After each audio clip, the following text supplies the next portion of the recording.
Why not us in 2023? Do you find yourself thinking that when kind of going through game by game and thinking about season predictions, SEC championship, maybe a college football playoff, what about us? That's what JD PicKell of On3 kind of said about Tennessee, and it's saying that's what Tennessee fans are asking themselves in this Pulse of the Program series. What do you think about that? We're going to hear from that, react to it. I'm going to ask you if you're thinking that as well. Why not us in 2023? That and more here on a Monday, Locked On Vols. You are Locked On Vols, your daily podcast on the Tennessee Volunteers. Part of the Locked On Podcast Network, your team every day.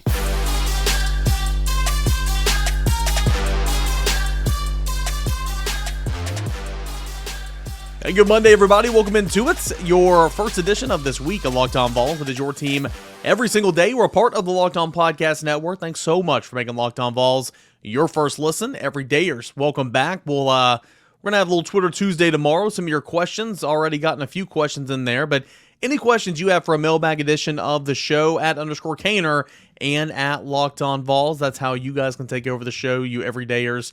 Every single Tuesday right here on Locked On Vols. If you haven't already, please subscribe to Locked On Vols on the YouTube channel and wherever you find your podcast. Got a fun show, I think, coming up, and I mentioned it in the cold open, but we're going to react to what JD PicKell of On3 on his show, Hard Count, doing the Pulse of the Program. Mad respect for him for saying program instead of program. And going to play you a clip, and we're going to react to that and, kind of think we're kind of in that same mindset. Why not us in terms of Tennessee success in 2023? In segment 2, it was Cedric Tillman in 2021.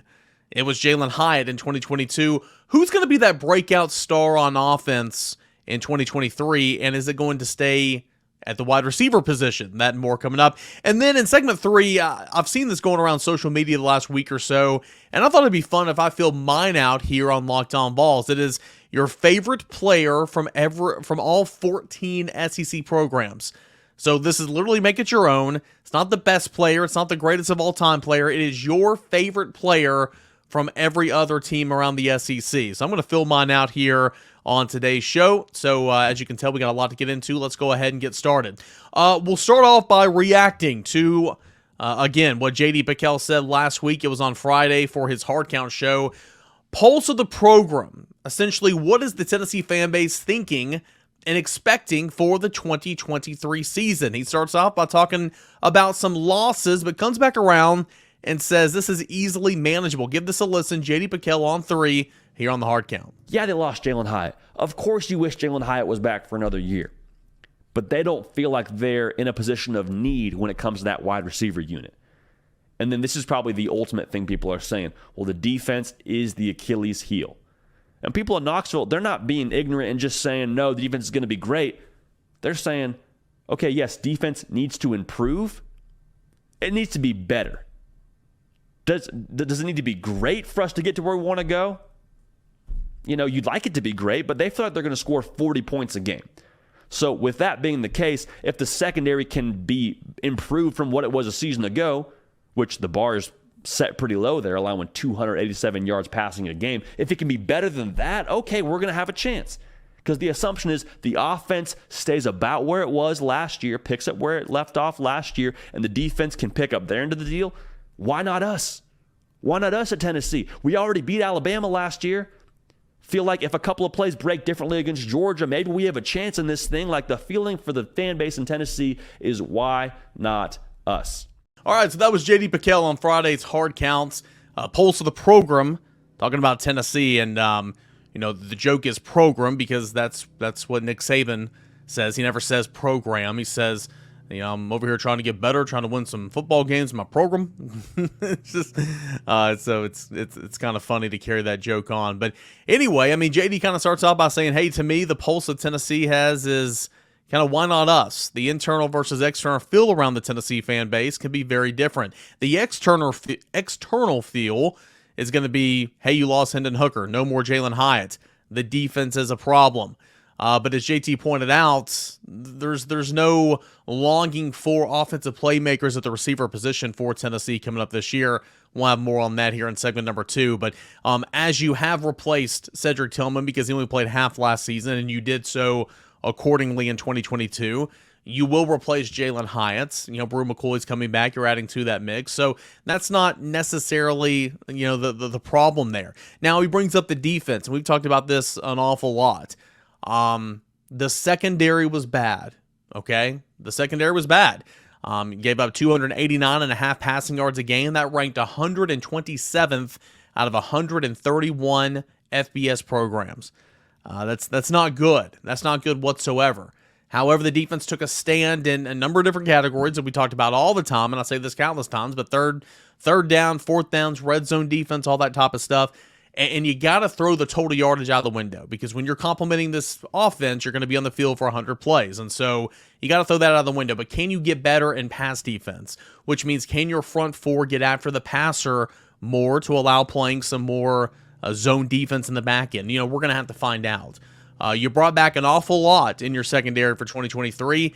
You added to it a little bit as well with some young and talented freshmen, Ricky Gibson, Jordan Matthews, John Slaughter.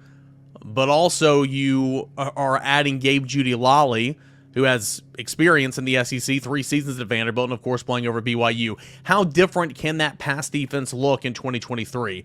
I want to know. I'm sure you want to know as well, but that's going to be a big question. But the crux of this, is essentially, and JD points it out, if Joe Milton does what he needs to do, if Joe Milton is humming, that means this offense is humming, and that means Tennessee scoring points, and that means Tennessee can overcome a lot of the deficiencies, such as potentially a poor pass defense.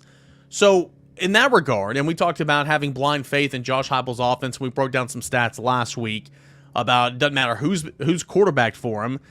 They run the football efficiently and they throw the football efficiently, and you're having top 10, top 5 offenses under Josh Heupel as a head coach in five seasons as a head coach. And if you go back to 2018, offensive coordinator at Missouri. So point being, if you have that type of blind faith, and the defense is expected, in my opinion, to take another step because you are deeper, okay, especially the middle layer and linebacker, third year in the system, all that type of stuff, then why not us in terms of Tennessee? Georgia's going to be a threat, of course, trying to go for a three-peat and all that. Georgia's expected to win the SEC East, okay, which makes that November matchup all the more important, just like this past season. It played that way where Tennessee was so good, and of course Georgia was so good, that you were playing for an SEC East championship, if you will, down in Athens. The same thing could be the case this year. If Tennessee knocks off Georgia in that game, gets a little home cooking in front of 103,000 screaming fans, whatever the capacity is now with the renovations, why not Tennessee? Are you in that mindset? Or is it too much to overcome with the losses of Hyatt and Hooker and Tillman and Byron Young on defense and some of these other guys? Again, that's a lot to replace. Darnel Wright on the offensive line, that's a ton to replace. I'm not trying to minimize that whatsoever. But I do think Tennessee, I think 10 wins is an expectation. If you get to 9 wins, it does not mean it was a complete failure whatsoever. But I think shooting for double-digit wins is an expectation now, and a lot can change in a year. And I think a lot of that just has to do with, it doesn't matter who it is, what's going to happen. It's having that faith in Josh Heupel's offense. So I thought it was interesting, and that's why I wanted to play that clip there from the hard count. JD PicKell of On 3, he pretty much says that the pulse of the Tennessee fan base is, why not us? Why can't it be Tennessee this year? I think it can be Tennessee this year. You're going to have to improve as the season goes along. You're not going to have to. You can't have any slip ups. At the end of last season, and this cost Tennessee potentially a playoff spot. It was a horrible slip up against South Carolina, of course. Can't have those slip ups if it's going to be why not us. And also, somebody DM me about this, the parallels to, and it's a little bit different because I don't think anybody thought Tennessee was going to win 10 games last year, but Hendon Hooker, Heisman, finalist is what he should have been, all that type of stuff, and having to replace and coming back in and replacing the quarterback and marching on. Everybody thought 98 was going to be a rebuilding year, if you will. And I'm not trying to compare. I'm not trying to say that this is going to be like the 1998 national championship season, but there are some interesting parallels there. Really is. And when you sit down and think about it. So why not us? Are you there yet? Or do you think that it's just going to be a little bit too much to overcome the losses without seeing the proof in the pudding yet? I think Dante Thornton's going to be a player in this offense, but I hadn't seen him in this offense yet. I mean, I've seen him a little bit in spring, and he's looked good, but do we need to see more? Joe Milton, again, we've talked about this continuously. Got to see it week after week after week. So are you in the camp of why not us, believing that Tennessee can go all the way, go to Atlanta, maybe push for a college football playoff appearance? If you win the SEC championship, I mean, you're likely in the college football playoff anyway. So are you in that camp, or is it just a little bit too much to overcome? Why not us? Pulse of the program. I thought that was pretty neat there by JD PicKell of On3. You can go ahead and check out his work. He does a daily show on the On3 YouTube channel called The Hard Count. It's really, really cool stuff. Kind of on this note, in terms of, breakout stars and replacing production and all that, who's going to be the breakout star this year for the University of Tennessee?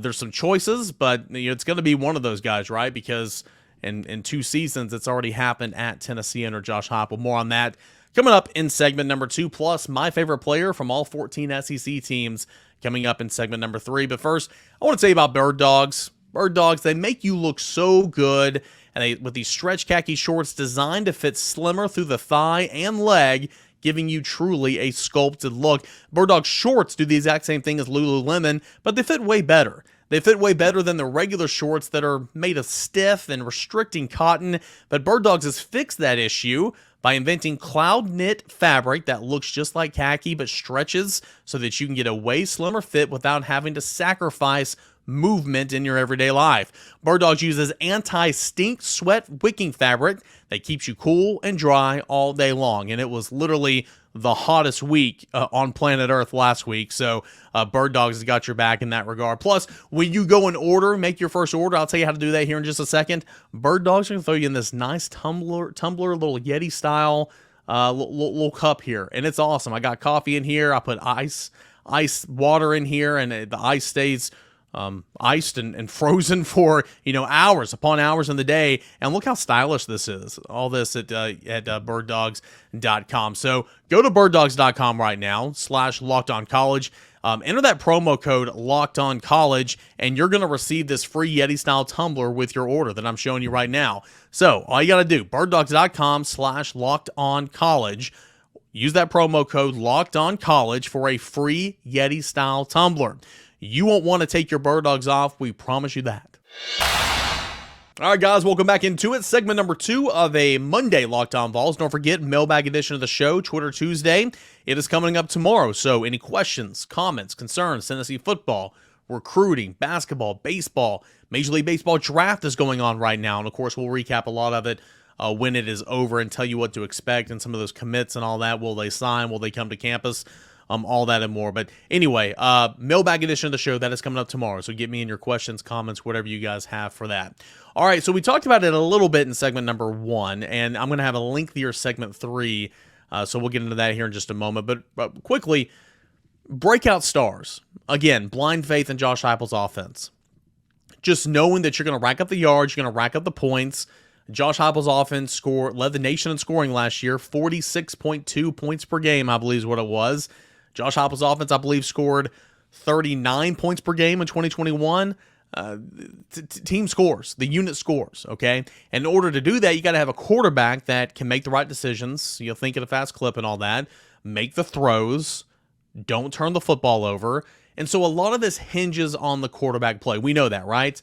Hendon Hooker was so good in this offense the last 2 years. Joe Milton, in about 5.5 quarters, looked a little rusty and everything, but again, that was the very beginning of the 2021 season. And I'm a firm believer that you get better and better and better as the season goes along, especially when you're trying to work in a new offense and a new scheme and all that. So, again, Joe Milton's looked great coming in mop-up duty as well. He looked great against Vanderbilt, and he looked awesome against Clemson in the Orange Bowl. We haven't seen him week after week after week, but this is now year number 3 for Joe Milton.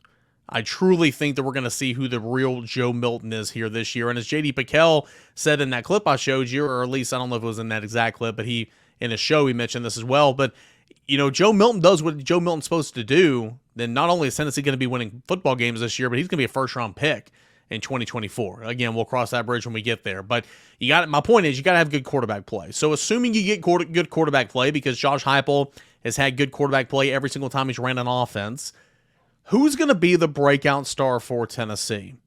Cedric Tillman, Forgot what the stat was, but in 3 years, I think he had like 8 receptions, a touchdown, 45 yards receiving, maybe something like that. I don't know. And then he went on for over 1,100 yards receiving, and I believe it was 13 touchdowns in 2021. Cedric Tillman was on fire. So he was the breakout star in 2021. So was Velus Jones, if we're being completely honest about it. Velus Jones was also always just known as a returner, a kick returner at Southern Cal, comes to Tennessee. He was in 2020. He really wasn't used much on the offensive end. Learns how to return punts as well in 2021 and does a great job doing that. But he was Tennessee's slot receiver and was damn good in this offense. He was really good. So really, we can say both of those guys were breakout stars, but we're going to go with Cedric Tillman for the sake of this conversation. In 2022, obviously, Jalin Hyatt, very highly coveted 4-star wide receiver prospect coming out of Rock Hill, South Carolina, South Carolina, in that Rock Hill area. He was really praised coming out of high school and was thought to do big things. And as a true freshman, he was thrown over the top of the defense guy, scored a touchdown against Alabama. You saw flashes of it. But he came in that first year with Josh Heupel, saw some playing time early, and then was moved to the bench because Velus Jones, in order to help this offense out the most, Velus Jones' move to the slot was important, and Jalin Hyatt was kind of the forgotten man. But I'll give you respect, big-time respect, because in the era of the transfer portal, he stayed and worked, and he came back and he had a Biletnikoff Award-winning season as a sophomore. So Jalin Hyatt comes back and has 15 touchdown catches and 1,200 receiving yards and all that type of 67 receptions, whatever it is. I'm rattling that off the top of my head, but I can tell you for a fact that it was 67 receptions on the season, because when you compared his stats to a lot of the other premier wide receivers who were going up against him in the Biletnikoff, they had 100 receptions or 92 receptions, and Jalin Hyatt did all this on 67 receptions. But nonetheless, he was the breakout star for Tennessee in 2022. So is it safe to assume that the breakout star is going to be at the wide receiver position? I would say yes. It's probably safe to assume that. Brew McCoy, I think, is going to be the stud in this offense this year. He's got all the intangibles, a former 5-star prospect coming out of high school, okay? And then he came in, he was steady Eddie in this Tennessee offense last year when everybody was talking about Hyatt and wondering about the injuries of Cedric Tillman. All Brew McCoy did was line up on the left side and run routes all season long. He was durable, and at the end of the season, his stats reflected that. He was pretty good. So I think it's safe to assume that it could be Brew McCoy. Ramel Keaton on the other side. You talk about chemistry. You talk about relationship. Ramel Keaton and Joe Milton have that. They've been throwing to each other and second-team offense, going in there late in the fourth quarters and doing some damage and everything, along with Squirrel White as well. You built that rapport with Joe Milton. So potentially a fifth-year wide receiver, one that, mind you, and I'm not trying to take a dig at the guy because all he does is come in and work hard, and he's being a great leader, he's been a great teammate and everything, but mind you, a guy who opted out in the 2020 season, back when Jeremy Pruitt said, they're no longer with us, they're going to focus on academics. Yeah, that was code phrase for they opted out, because everybody was opting out of the 2020 season, if you remember. But he comes back and keeps his head down and just works, got his opportunity last year, and now is going to be a starter this year. So could it be Ramel Keaton? We'll see. One of the slot receivers. I mentioned Dante Thornton. Obviously, Dante Thornton coming in from Oregon, got to see him do it in the game and snap after snap. But what I've seen with my own 2 eyes in practice, it's pretty good. Explosive, long, quick, good route runner coming on, coming from the slot. I think that he can also be a big time target in the red zone because, again, he's a taller guy. Or could it be Squirrel White, who is small, and you don't know if he can take hits in the SEC, but all he did last year was prove us wrong and, look good doing it, especially in the Orange Bowl, and he'll get a ton of playing time as well. Could it be one of those 4 receivers? My bet is it's going to be one of those 4 receivers. But also, here's a sleeper, and we're going to get to segment 3 here in a moment. Here's a sleeper. What about Jalin Wright? It is running back by committee for the most part for Tennessee. I get it. You got 2 veteran backs, Jabari Small and Jalin Wright. They're going to get theirs.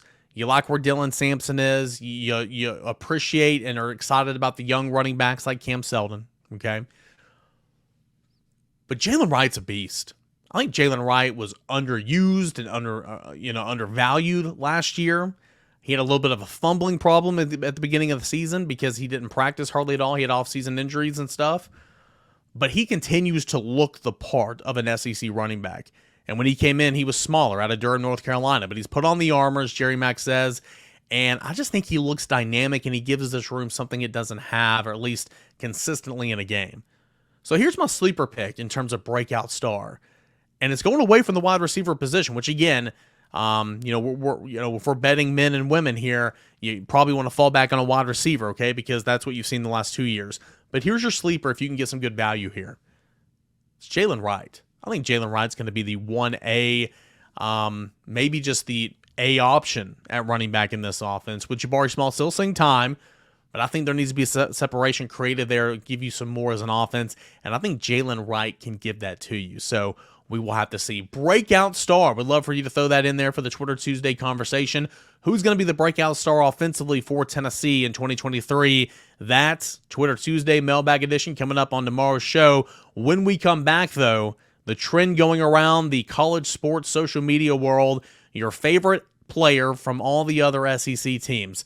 I've seen people do theirs. I've seen analysts. I've seen journalists. I've seen fans do it. I'm going to do mine here on Locked On Vols when we return. All right, guys, we got a final segment left here of this Monday edition of Locked On Vols. We're going to give our favorite, or I'm filling it out myself, favorite SEC player from all the other teams in the conference, all right? I'm sure you've seen this trend going on right now. Some of these players / teams I'm not going to spend a whole lot of time on just because, well, I don't really care much. But some of them I will because, again, we're going back to a lot of my childhood. And, I remember these players just balling out. And keep in mind, the caveat here is these are not all, some of these could be all-time greats, but these are not all-time greats. It's make it your own. My list will look different from your list for sure. But your favorite players on other teams' rosters all time.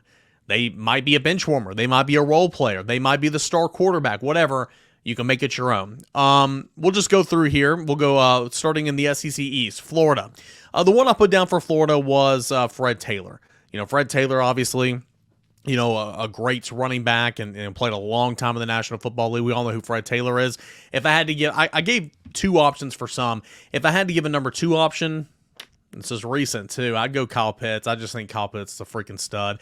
I enjoy watching good football players play football, and he was a stud. Let's go to Georgia. 2 quarterbacks that I really like from Georgia, always like from Georgia. Matthew Stafford, of course, just won a Super Bowl a couple years ago with the LA Rams. He's still playing, and I've always liked Matthew Stafford for some reason. I think it was the early season early in his career when he was obviously in Detroit, and he was like holding his arm, some injury, and he was in hurry up offense, and they didn't want to take a timeout and lose, or they didn't have a timeout. They didn't want a 10-second runoff and all that, so he just kept playing and playing. Mad respect for Matthew Stafford there, but of course, remember him playing at Georgia, and then Aaron Murray at Georgia. For the longest time, and I think he still holds a couple of passing records in the Southeastern Conference, but he was a stud. He really was, and that'd be Aaron Murray. Let's go to Kentucky. These are 2 of my favorite players, and I like to talk about a little bit. Randall Cobb, obviously, right here in the area, ties from Alcoa, just a stud. Wide receiver, running back, can play a little quarterback as well. And is still playing in the National Football League. Always a Randall Cobb fan. And then how can you mention Kentucky football without mentioning the hefty lefty? And again, I'm making this my own, so I'm giving a couple of options for some of these teams. But Jared Lorenzen, the hefty lefty, may he rest in peace, but you cannot talk Kentucky football without mentioning Jared Lorenzen's name. Playing quarterback in the NFL, he was never a starter, but taking snaps in the NFL at 285 pounds, playing professional indoor association league football as recently as 5, 6, 7 years ago, before his tragic death. But Jared Lorenzen for sure, the hefty lefty. South Carolina, probably Jadeveon Clowney because he was just so dominant. He was so freaking dominant, and really, really liked watching him play. Also, liked watching Marcus Lattimore, the running back, but injuries, and had a big injury against Tennessee, of course. But injuries really derailed his career. Let's go on to Missouri. There is only one answer to this question in terms of Missouri, and it is Chase Daniel. Remember the quarterback, 5'9", 5'10" quarterback that made a living sticking around the NFL for the longest times and got paid. And he never, ever played, but he was considered for the longest time, and I don't think he's playing anymore, but he was considered for one of the longest times as being one of the best backup quarterbacks in the league. And he would come in whenever the team had already locked up postseason berth or whatever in those meaningless week 16, 17 matchups or in preseason, and he would just ball out. And he parlayed that into a huge free agent signing with the, I want to say Seahawks, I can't remember. But the fact that he was just hustling and being a backup quarterback, and he's short. Chase Daniel's the answer there from Missouri for me. Let's go to Vanderbilt. I'm going to mention a name that literally probably, unless you're from Jeff County, nobody remembers. Jeff Jennings. I'm picking him. He was a running back from like 04 to 07 or something like that at Vanderbilt. He played in my high school. So I remember, going as a kid to watch the Patriots play at Jeff County and seeing him ball with Parker Clement, Scooter Houston, Tyler Smith, Tyler Brown, all those guys. Jeff Jennings, for sure, all states. Running back and linebacker, and of course he played at Vanderbilt, so that's a little personal for me. But I'm also, one that everybody knows, Jay Cutler. I mean, come on, a dude that just doesn't give a shit about anything, right? Smoking a cigarette on the sideline. That's Jay Cutler. Tennessee, we talk about Tennessee all the time, but one of my favorite players of all time, and the reason I put him here in this conversation, I don't know why I liked him so much, but I was a kid. He was playing on the defensive line for Tennessee. He was a good player. Don't get me wrong. He was a good player. He ended up getting drafted by the Titans. He was never great, but I like Jesse Mahalona so much. I think I've mentioned it before on the show. Big Jesse Mahalona fan. May he rest in peace as well. But he was one of my favorite players from my childhood. I remember that. I'll go on now. Alabama. Obviously, a lot of great football players would come from Alabama. But one of my favorites, and one that's been on my fantasy teams throughout, Eric came playing fantasy football the last 10 years or so, Mark Ingram. I was always on my fantasy team. I've always liked Mark Ingram. So Mark Ingram's who I'm going to pick for Alabama. Let's go to Auburn. Yeah, Auburn here.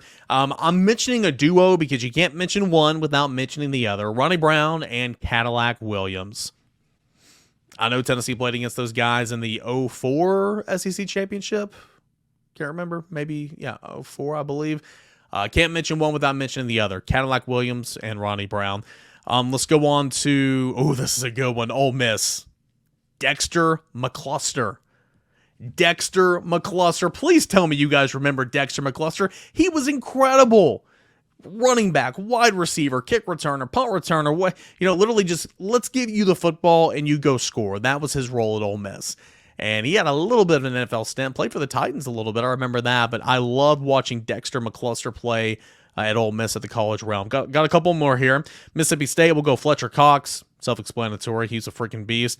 LSU, so many great football players have come from LSU, but for me, and again, my childhood, Honey Badger. Tyrann Mathieu, Honey Badger. Can't go wrong with that one. We'll go to Arkansas. I'm going to give two here, but it's one and two. They're in this order. Number one is Ryan Mallett.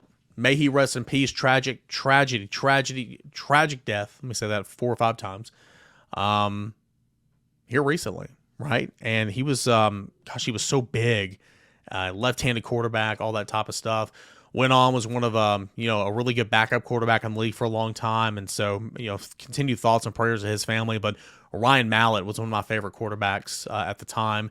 And then if it's not Ryan Mallett, it'd be Darren McFadden because he was just a beast in college.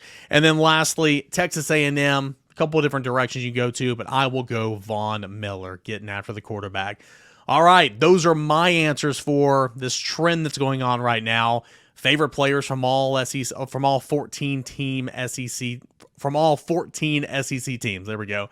Those are my answers. What are you? Contribute to the conversation.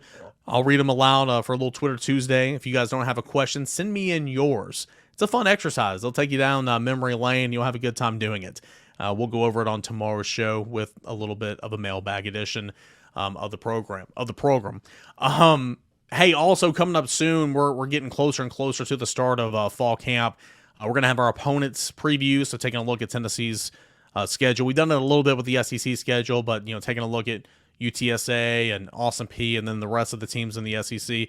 Going to go in-depth look at that schedule. Plus, we'll get into our opponent previews here as well our positional previews as well, because again, fall camp is just a couple weeks away.